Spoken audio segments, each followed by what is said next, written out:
Is that the film blog with punctuations is the name of it? No, it's called Graffiti with Punctuation. Okay.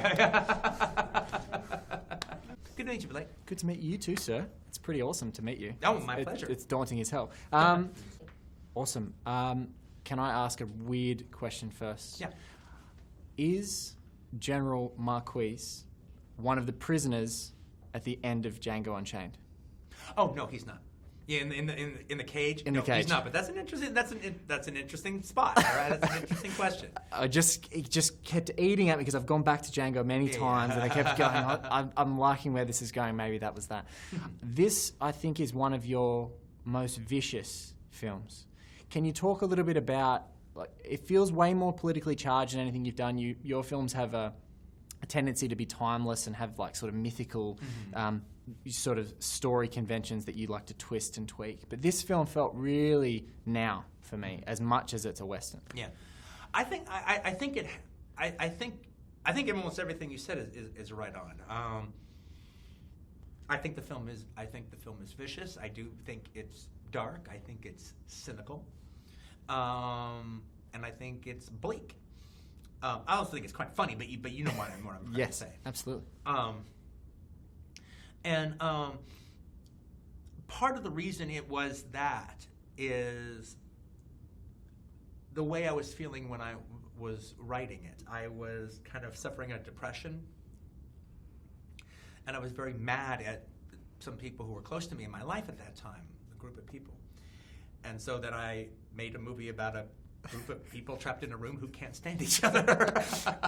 Go figure. But it was actually very cathartic, but I actually worked out some of that stuff there.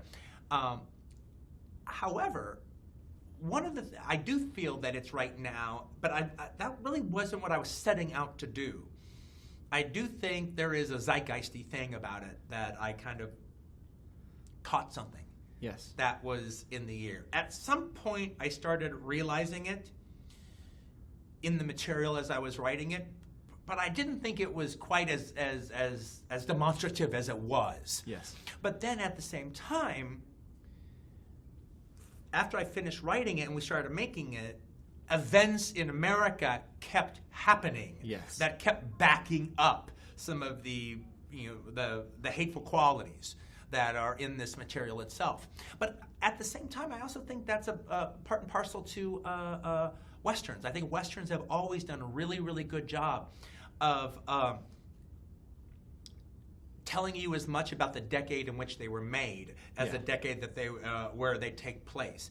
I.e., the Westerns of the 50s actually get forth an Eisenhower ideal of America and a perceived American exceptionalism, where the Westerns of the late 60s and into the 70s, were under a shadow of the Vietnam War, and were under a shadow of Watergate, and under a shadow of cynicism. Yeah, that's all that revisionist New Hollywood era, things like that.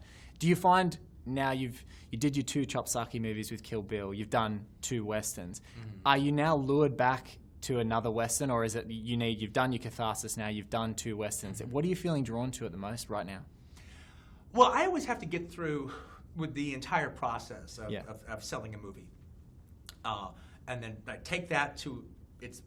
There are things I'm thinking about, and I'll have a notepad with me, and I'll not write scenes, but write ideas or something like that. But I always have to get through this entire process and then have it officially be in my rearview mirror, live life a little bit, explore a little bit certain ideas, and then eventually the hooks get in me on one. However, I do feel, and I don't know if it's going to be the next thing I do or what the deal is, but I do feel that I need to do one more Western. I actually think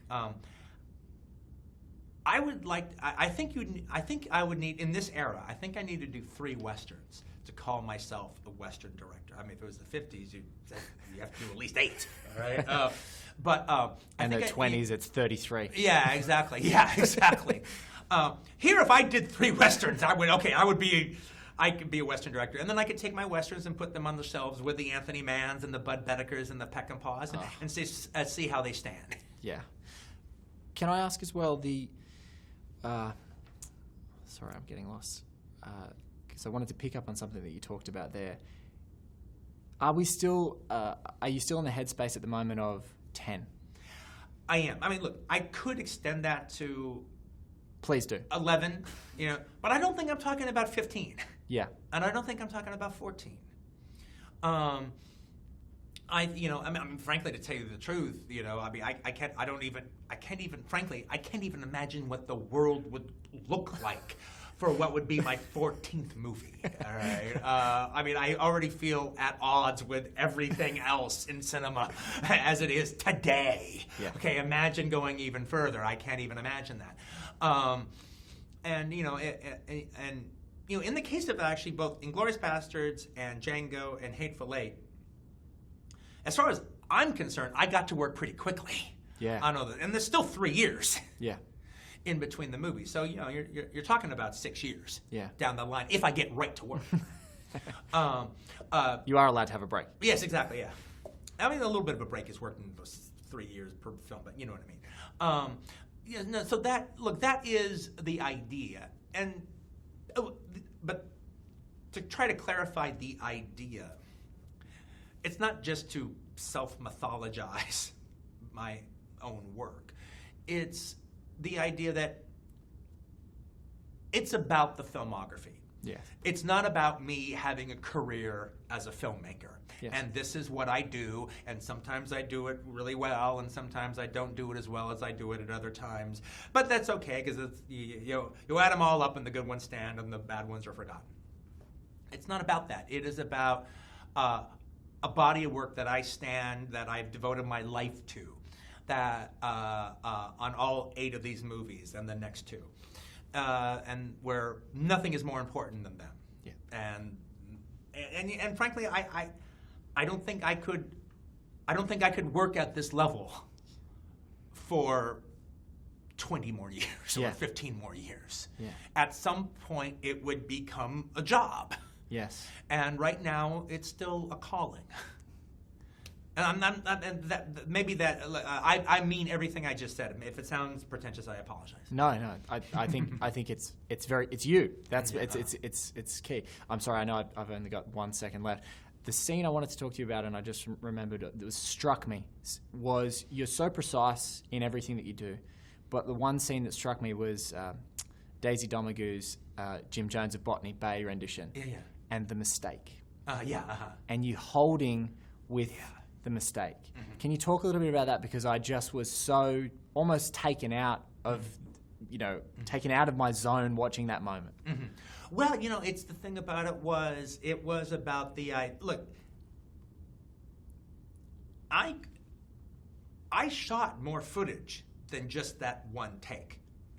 So I could easily have taken out that mistake. I could have easily taken out like an extra lyric or 2 if I didn't want to have it. I had all kinds of footage to do. But once we eventually got to that angle, and I didn't even have quite the balls to tell Jennifer, we're going to just do this all in one shot. But we kept doing it, and it kept existing. It kept living well. And then eventually we did some takes, and then all of a sudden now Kurt and James Parks move over to the Potbelly stove, and it still holds. It still works. And then Kurt can walk over here. Well, this is still working. So we gradually, little by little, realized that we could do this in one shot. Yes. And so it literally was picking my favorite one of those shots. And my favorite one was the one with the mistake. I thought it seemed real, and I didn't think it stopped the song at all. She kept the rhythm, she kept the team going, and then I thought she sang it really, really beautifully. And I think there's an emotion I actually feel when Kurt walks to that post by her and then she finishes up, and like you've seen it all in one thing. I think there's an actually emotion. But you're the first Aussie to bring up the Jim Jones song. I thought everyone would talk about it to some degree. You're the first one to bring it up to me all day long. Yes. All right, thank you. I've been wrapped up, Quentin. This has been an absolute pleasure. Thank you so much. My pleasure, Blake. Good talking to you, mate. Good talking to you, man.